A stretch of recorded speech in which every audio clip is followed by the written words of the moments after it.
Bismillahirrahmanirrahim. Assalamualaikum warahmatullahi wabarakatuh. Ketemu lagi di sesi berikutnya kuliah via streaming YouTube, dan materi kita kali ini tentang membangun jembatan komunikasi. Ini merupakan seri dari komunikasi efektif. Kalau kita bicara kemarin tentang komunikasi efektif itu seperti apa, tekniknya gimana, kita sekarang bagaimana sih biar komunikasi itu lebih mantap lagi lah gitu, seperti itu. Maka diperlukan sebuah teknik, namanya adalah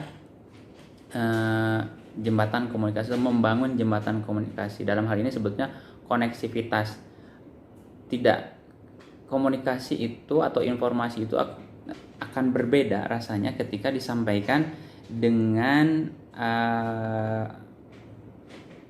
membawa adanya emosi, adanya keterikatan dari informasi dengan mungkin background, latar belakang atau peminatan. Maka di sini bisa kita katakan kita perlu membangun jembatan komunikasi. Karena seperti kita ketahui atau kita review ke belakang, tujuan dari komunikasi sendiri itu minimal ada 5. 1, memberikan informasi. Kedua adalah sebagai marketing atau menjual sebuah produk atau layanan atau jasa gitu.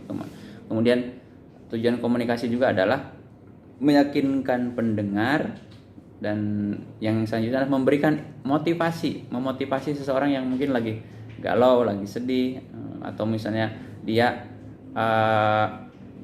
kekurangan gairah atau semangat, sehingga kita memberikan sebuah informasi yang membuat dia lebih termotivasi, lebih bersemangat. Dan yang terakhir dari tujuan komunikasi adalah menyampaikan ide-ide dari yang mempunyai informasi, yang mempunyai ilmu kepada audiens atau pemirsanya gitu kan.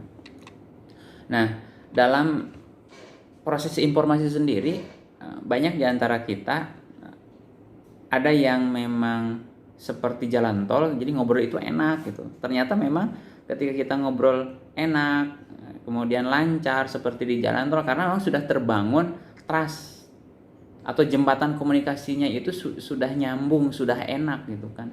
Sudah dapat chemistry-nya. Ada yang ketika kita misalnya mau menyampaikan sesuatu harus muter-muter dulu, ngomong kemana dulu, jadi seperti kita mengarungi lautan, menyeberangi lautan, mengarungi sungai gitu kan, menyeberangi jembatan dan berbagai liku-likunya gitu kan. Karena memang proses itu diperlukan untuk tadi mencermati, mendalami karakter dari yang memberi informasi atau misalnya yang menerima informasi sendiri gitu kan. Sekarang gimana caranya sih dalam waktu yang singkat, dalam waktu yang kita baru kenal misalnya, tapi kemudian kita pingin tiba-tiba membangun trust atau komunikasi yang amat sangat lancar, kemudian juga membangun kepercayaan yang baik, sehingga komunikasinya dikatakan lebih efektif lagi. Nah, ini yang disinilah kita perlu yang namanya jembatan komunikasi. Nah, konteksnya sekarang kita akan membangun jembatan komunikasi. Kita harus sadari bahwa dalam komunikasi itu tidak akan lepas dari 3 hal ini, bahwa komunikasi itu selalu melibatkan kata-kata, intonasi, dan bahasa tubuh. Nah, kita belajar di pertemuan-pertemuan sebelumnya bahwa bahasa tubuh itu 55% mempengaruhi dari message yang akan kita sampaikan pada audiens atau pada lawan bicara kita. Sementara kata-kata atau isi pembicaraan sendiri atau kata-kata yang intonasi dari A, I, U, E, O-nya itu hanya 7% kontribusinya. Kemudian intonasi atau nada suara tinggi rendahnya itu lumayan besar, 38%. Nah, dalam kaitan ini ternyata bahasa tubuh itu sangat penting. Pernah saya analogikan ketika kita ngobrol dengan teman, saling berhadapan, akan beda rasanya dengan kita ngobrol dengan teman yang temennya yang kita ajak ngobrol itu sambil main HP, mungkin sambil nonton TV, sambil main game mungkin, itu akan beda. Kita merasa kayaknya dia nggak serius deh gitu kan. Sok aja ketika kita ngobrol dengan temen yang saling pinggir-pinggiran itu beda dengan berhadap-hadapan, karena di komunikasi efektif itu kalau misalnya komunikasinya memang baik gitu kan, bagus, kemudian produktif, itu sering berhadapan-hadapan, ada mimik muka, ada intonasi yang selaras, yang searah, yang memang kita bisa menangkap emosi dari message yang dia sampaikan. Coba aja orang yang lagi sedih, dia akan mimik mukanya pasti ekspresinya sedih, nggak akan dia tertawa-tertawa ngomong tentang kesedihannya kan gitu. Itu menandakan ada ekspresi, ada emosi di situ terlibat. Kemudian kita harus pahami bahwa dalam pola komunikasi ini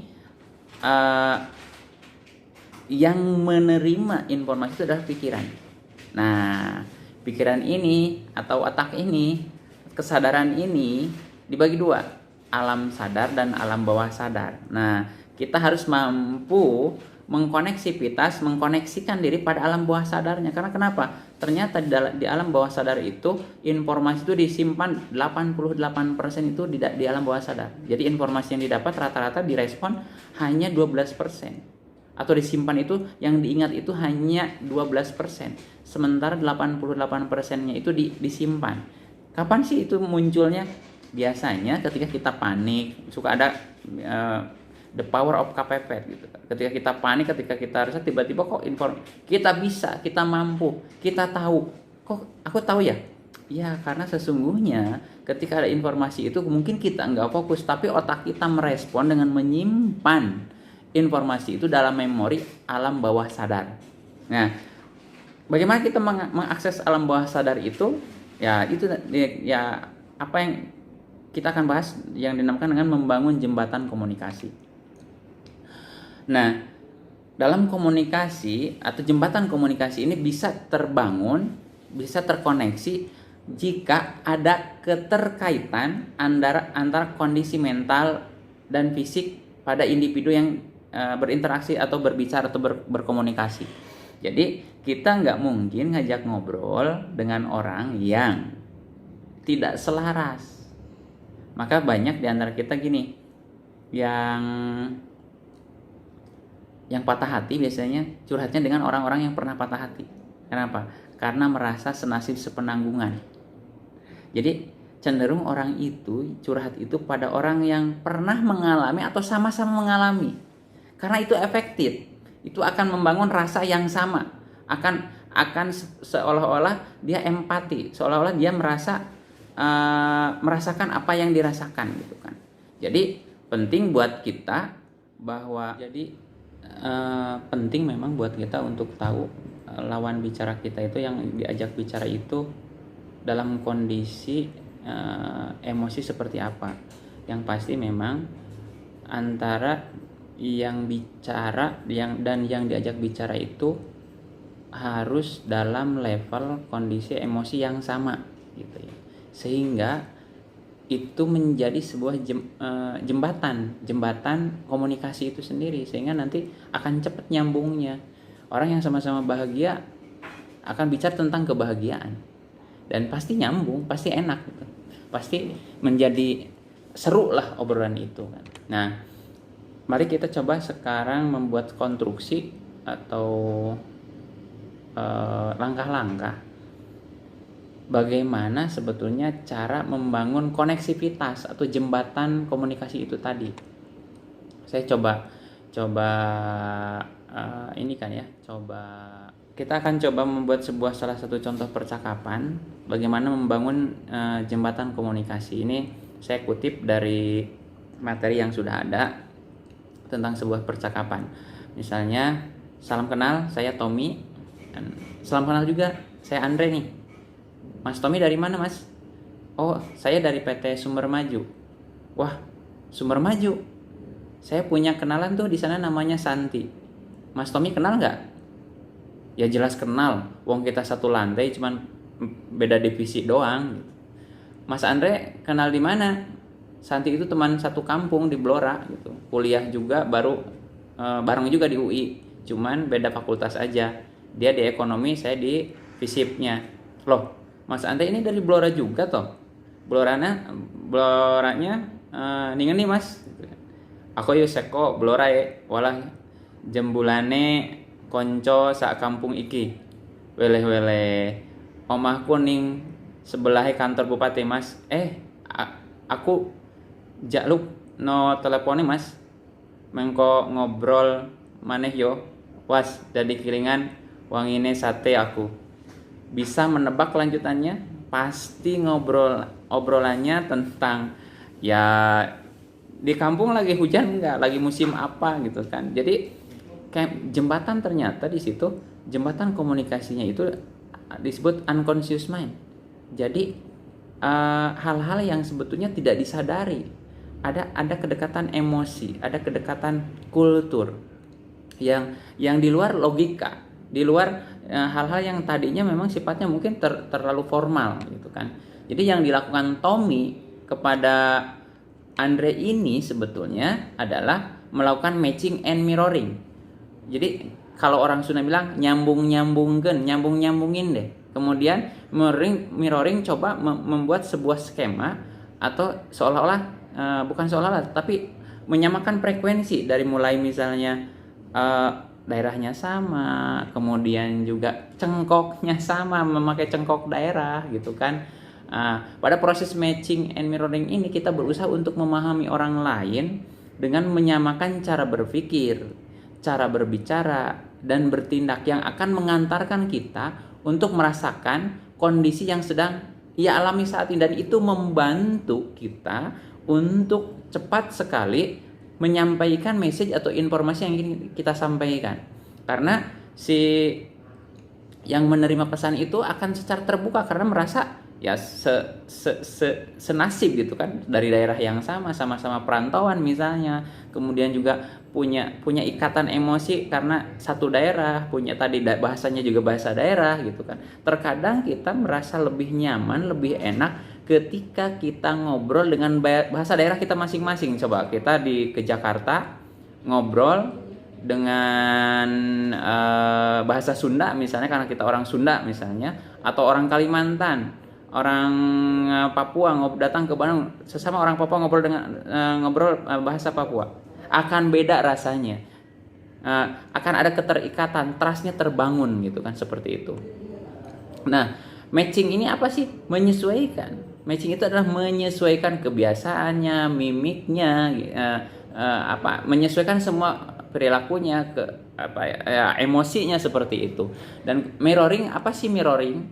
Mirroring itu juga intinya adalah menyamakan persepsinya, ya mimiknya tadi gitu kan. Kalau matching itu menyesuaikan tadi, kalau dia sama-sama orang Blora, dia sama-sama bekerja kuliah di UI, bekerja di PT Anu gitu ya, dan dia coba menyesuaikan meskipun beda jurusan, tapi kan satu kampus, meskipun beda divisi tapi kan satu lantai. Nah, kemudian di Blora meskipun mungkin beda desa tapi sama-sama orang Blora, itu matching, menyesuaikan. Kalau mirroring apa? Mirroring itu coba membangun kayak misalnya memakai bahasa daerah yang sama ekspresinya, kuriusnya, kepenasarannya, antusiasmenya gitu kan, terus energinya gitu kan. Itu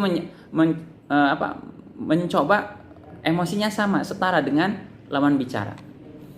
Nah, matching and mirroring ini kita dapat melakukannya mulai dari match dan mirror fisiologi suara tadi. Kalau misalnya dia sama suaranya tinggi, maka kita sama-sama tinggi suaranya. Kalau dia misalnya suaranya rendah, kita juga rendahkan suaranya gitu kan. Posisi tubuh, coba membuat posisi tubuh yang senyaman mungkin untuk dia lihat, untuk berinteraksi gitu. Gerakan mata jangan, kalau kita menghindari gerakan matanya berarti itu penghindaran. Biasanya orang-orang yang menerima, yang nyaman itu ada eye contact, ada kontak, karena ada yang mengatakan bahwa mata itu adalah jendela jiwa. Kata-kata yang memang tadi terstruktur gitu kan, kemudian dipahami dengan bahasa-bahasa daerah yang masing-masing gitu kan. Kemudian ketika lawan bicara Anda berbicara dengan suara rendah, misalnya gitu ya, maka sesuaikan suara Anda dengan nada suaranya tersebut. Nggak bisa misalnya suara lawan bicara kita tinggi, kita rendah, atau suara lawan bicara kita rendah, kitanya tinggi, itu akan ada dominasi, tidak ada kesetaraan. Jadi jembatan komunikasi itu juga penting untuk kita ada kesetaraan, ada persamaan, saling menerima, saling mendengar. Pada saat bercerita misalnya, ya bercerita dengan nada bersemangat, dengan nada tinggi, responlah dengan antusiasme, dengan nada yang sama, yang nada yang tinggi, bukan marah, tapi memang antusiasme, spirit gitu kan, bahwa kita sangat menginikan. Kemudian ada tahap selanjutnya adalah crossover mirroring, yaitu melakukan mirroring dengan bagian tubuh yang berbeda. Anda bahkan bisa menyesuaikan gerakan irama napas seseorang dengan gerakan jari Anda sesuai dengan irama nafasnya. Nah, misalnya kita lihat irama napasnya, kita bisa sesuaikan dengan ketukan jari kita. Untuk apa? Untuk menyesuaikan ritme. Jadi ketika dia resah mungkin kita agak cepat gitu kan. Ketika dia memang tenang, kita agak lambat ininya. Dan kita juga itu bisa mengontrol emosi kita dalam ketika kita berbicara. Nah, jadi tidak harus selalu misalnya napasnya disesuaikan. Kalau mirroring itu kan, kalau dia napasnya cepat, kita juga ikut cepat. Misalnya gerakannya cepat, kita ikut cepat, omongannya cepat, kita ikut cepat. Tapi bis crossover mirroring itu adalah tadi salah satu contohnya, napas dia kita ritmekan dengan ketukan jari kita. Itu membantu kita juga mengatur napas kita untuk masuk dalam ritme dia. Jadi memang dalam koneksivitas komunikasi ini atau jembatan komunikasi ini sebetulnya kuncinya, intinya adalah keselarasan. Selaras itu tadi kita membuat cara itu dengan matching dan mirroring. Jadi nyambungkan dan coba kita mengadaptasi semua perilakunya, memberi respon yang sama sehingga dia merasa dihargai, didengar gitu kan. Jadi memang wajar kalau misalnya ada teman-teman nih yang atau siapapun ngomong di depan karena tegang, suaranya jadi lemah, jadi kecil, jadi kayak nggak bersemangat, padahal kita itu tegang. Jadi jangan berharap audiensnya atau pesertanya akan semangat. Kenapa? Karena kita memvibrasinya lemah, karena kita ngomongnya juga lemah, tidak ada antusiasme, tidak ada semangat. Maka seorang banyak motivator hebat. Kenapa? Iya, karena memang dia ada icebreaker-nya. Jadi dia harus berupaya, energinya besar. Kenapa? Karena dia akan mempengaruhi audiens untuk jadi juga lebih bersemangat. Jadi kita nggak bisa adalah mengharapkan respon yang bagus, respon yang antusias, sementara kitanya biasa-biasa. Jadi penting kalau kita ingin misalnya presentasi di depan, ya harus antusias. Karena ketika kita antusias, maka dipastikan audiens pun akan antusias, akan terbawa. Jadi emosi. Ada pepatah, kalau kita gaul sama tukang minyak wangi, kita akan kebawa wanginya. Iya memang. Vibrasi. Coba kita punya teman, saya pernah katakan di kelas ini, kita berbiasa gaul, tiba-tiba teman itu bermuram durja gitu ya, lagi sedih, itu akan kerasa emosinya karena ternyata emosi itu punya keterikatan ya. Jadi penting untuk kita menyesuaikan tadi keselarasan. Nah, kita bisa nanti ke teman atau ke siapa ya, dalam berbicara tes membuat semacam, kita bisa nggak nih membangun jembatan komunikasi ini. Jadi dengan cara apa? Cermati kesesuaian gerakan, nada bicara, dan kata-kata yang Anda gunakan dengan lawan bicara Anda. Kalau selaras berarti Anda bisa mirroring tuh. Jadi caranya coba deh kita analisis diri kita ketika ngobrol dengan lawan bicara kita. Ketika lawan bicara kita nada suaranya lemah, kita ikut lemah nggak? Gerakannya selaras nggak gitu kan?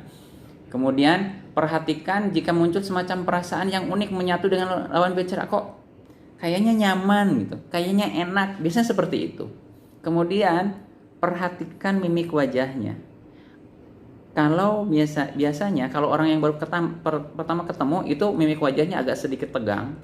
kemudian raut mukanya akan cenderung lama-lama akan rileks, berarti dia nyaman. Tapi kalau dari awal sampai akhir dia tegang, itu komunikasi nggak nyambung, jembatan komunikasinya nggak masuk gitu kan. Kemudian juga coba tes nih lawan bicara kita. Ketika lawan bicara kita sudah sampai ngomong, kok sepertinya kita pernah ngobrol kayak gini, nah itu sudah salah satu kunci lawan bicara kita open it, dia terbuka, dia menerima kita gitu kan. Kemudian jika lawan bicara Anda mengikuti, maka Anda sudah dikatakan mampu membangun jembatan komunikasi.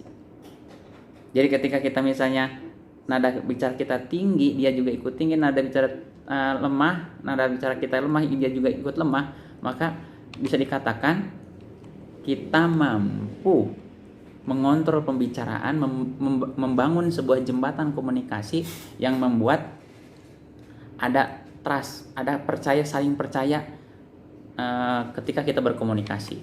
Jadi sebetulnya mudah banget ketika kita membuat jembatan komunikasi ini.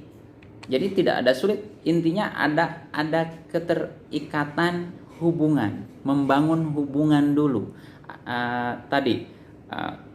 Kita matching, kita nyambung-nyambungkan seolah-olah punya hobi yang sama, keinginan yang sama gitu kan, minat yang sama, kemudian juga ya lebih jauh cita-cita yang sama gitu kan. Apalagi kalau daerahnya yang sama, udahlah itu jadi modal besar buat kita jadi ini gitu kan. Kemudian coba mengaplikasikan tiap gerakan kita ikuti, kita respon dengan baik dan dengan ini. Dan sebetulnya itu aja sih, bagaimana menjembatani komunikasi dengan membangun jembatan komunikasi. Dan barangkali itu saja yang bisa saya sharingkan. Kita akan ketemu lagi di sesi berikutnya, mudah-mudahan bermanfaat. Dan tentunya ilmu tanpa diamalkan itu akan menjadi kebohongan besar. Tapi amal tanpa ilmu juga nggak akan terarah. Jadi penting tentunya ilmu untuk diamalkan. Demikian, terima kasih. Assalamualaikum warahmatullahi wabarakatuh.